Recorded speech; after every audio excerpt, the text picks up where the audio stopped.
নমস্কার বন্ধুরা, সুস্মিতা রান্নাঘরের আরও একটি পর্বে সবাইকে স্বাগত জানিয়ে শুরু করছি আজকের রেসিপি। আজকে আমি তোমাদেরকে বানিয়ে দেখাবো চিলি সয়াবিন।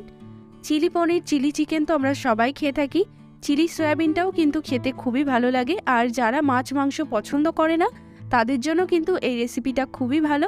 তাহলে চলো আজকে চিলি সয়াবিনের রেসিপিটা চট করে দেখে নেওয়া যাক। চিলি সয়াবিন বানানোর জন্য দেখো আমি কড়াইয়ের মধ্যে দিয়ে দিচ্ছি 1.5 গ্লাস মতো জল। এর মধ্যে আমি দিয়ে দিচ্ছি 1 টিস্পুন লবণ, দিয়ে দিচ্ছি হাফ টিস্পুন গোলমরিচের গুঁড়ো, দিয়ে দিচ্ছি 1 টিস্পুন মতো আদা কাঁচা লঙ্কা বাটা, দিয়ে দেব 1 টিস্পুন থেতো করে নেওয়া রসুন, দিয়ে দিচ্ছি 1 টিস্পুন সয়া সস। এবার দেখো আমি ঢাকা দিয়ে আমি গ্যাসটা অন করে এটাকে ঢাকা দিয়ে ফুটে যাওয়া পর্যন্ত ওয়েট করব। এবার ঢাকনাটা খুলে নিচ্ছি। তো দেখো এখানে জলটা কিন্তু একদম টকবক করে ফুটছে।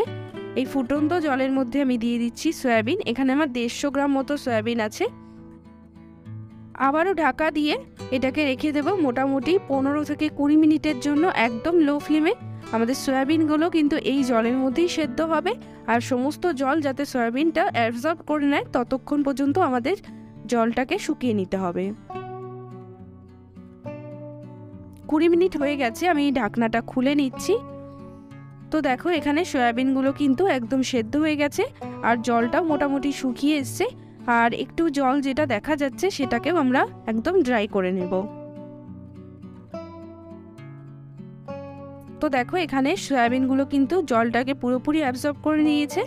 এবার আমি গ্যাসটা অফ করে দিচ্ছি এবং এটাকে একটু ঠান্ডা হয়ে যাওয়া পর্যন্ত অপেক্ষা করব।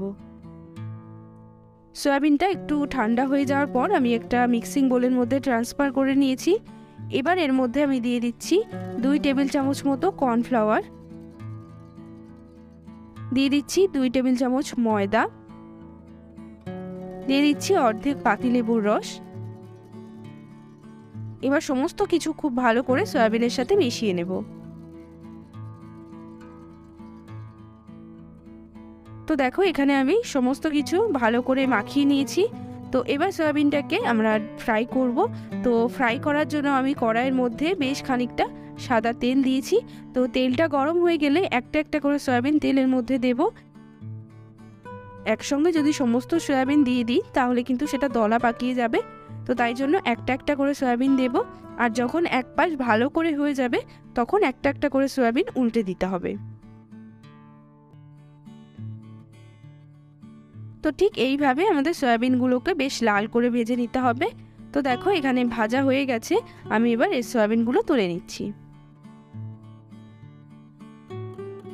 একইভাবে যে কটা বাকি আছে সবকটাই এইভাবে ভেজে নেব। এই কড়াইয়ের মধ্যে আমি সয়াবিনগুলো ফ্রাই করেছি, বাকি রান্নাটা এই কড়াইয়ের মধ্যেই করব। আমি কিন্তু এখান থেকে খানিকটা তেল তুলে নিয়েছি। এবার এই বাকি তেলের মধ্যে আমি দিয়ে দিচ্ছি 1 টিস্পুন রসুন। রসুনটাকে আমি থেতো করে নিয়েছি। দিয়ে দিচ্ছি 1 টিস্পুন মতো আদা কুচি, দিয়ে দিচ্ছি 2-3টে কাঁচা লঙ্কা আমি একটু ছোট ছোট করে কেটে নিয়েছি। সমস্ত কিছু 1 থেকে 2 মিনিটের জন্য মিডিয়াম ফ্লেমে ফ্রাই করে নেব। 1-2 মিনিট মতো ফ্রাই করে নিয়েছি। এবার এর মধ্যে আমি দিয়ে দিচ্ছি একটা পেঁয়াজ আর ক্যাপসিকাম আমি ছোট ছোট টুকরো করে কেটে নিয়েছি। এগুলোকে আমরা 2 থেকে 3 মিনিটের জন্য মিডিয়াম টু হাই ফ্লেমে ফ্রাই করে নেব।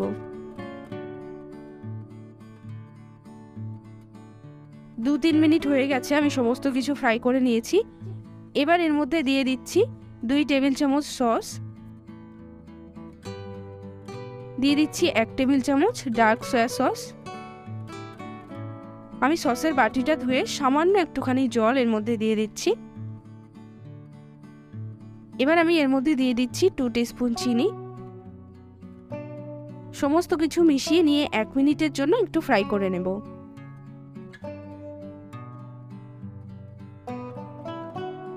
1 মিনিট পর আমি এর মধ্যে দিয়ে দিচ্ছি 1 টিস্পুন লাল লঙ্কার গুঁড়ো, আর দিয়ে দেব সামান্য একটু লবণ, কারণ সমস্ত সসের মধ্যেই কিন্তু লবণ দেওয়া থাকে। তো লবণের পরিমাণটা একটু বুঝে দিতে হবে। আবারও সমস্ত কিছু একসঙ্গে একটু মিশিয়ে নিয়ে তারপরে ভেজে রাখা সয়াবিনগুলো দিয়ে দেব। সয়াবিনটা দিয়ে সসের সঙ্গে খুব ভালো করে মিশিয়ে নিতে হবে। যারা ড্রাই খেতে পছন্দ করো তারা কিন্তু এইভাবেই চিলি সয়াবিনটাকে সার্ভ করতে পারো। এটা ভীষণই চটপটা স্পাইসি, কিন্তু যেহেতু আজকে আমি গ্রেভি চিলি সয়াবিন বানাচ্ছি তাই জন্য আমি একটা বাটির মধ্যে 1 কাপ জল নিয়েছি। এই জলের মধ্যে দিয়ে দিচ্ছি 1 টিস্পুন কর্নফ্লাওয়ার। জলের মধ্যে খুব ভালো করে কর্নফ্লাওয়ারটাকে গুলিয়ে নিতে হবে। এবার আমরা এর মধ্যে ঢেলে দিচ্ছি। 2 থেকে 3 মিনিটের জন্য মিডিয়াম ফ্লেমে গ্রেভিটাকে ফুটিয়ে নেব। তো 2-3 মিনিট হয়ে গেছে, এবার আমি গ্যাসটা অফ করে দিচ্ছি। তো এখানে আমাদের চিলি সয়াবিন একদম রেডি। এটা গরম গরম নান, পরোটা, ফ্রাইড রাইস সব কিছুর সাথেই সার্ভ করতে পারো। যারা চিলি চিকেন খেতে পছন্দ করো না বা চিলি চিকেন খেতে পারে না তাদের জন্য কিন্তু এই রেসিপিটা অবশ্যই ট্রাই করে দেখবে।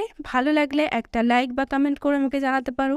সবাই ভালো থাকবে, আবার দেখা হচ্ছে নতুন কোনো ভিডিওর সাথে। বাই।